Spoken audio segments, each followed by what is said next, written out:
gusto ka niya makita ulit.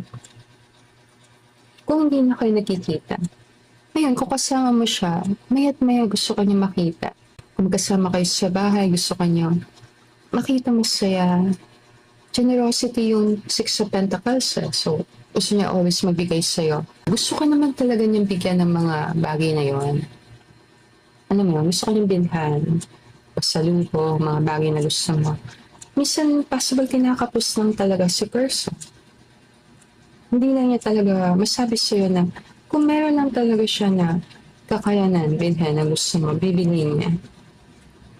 May posibilidad lang na maraming beses tinatry niya talaga makaipon, makatipid.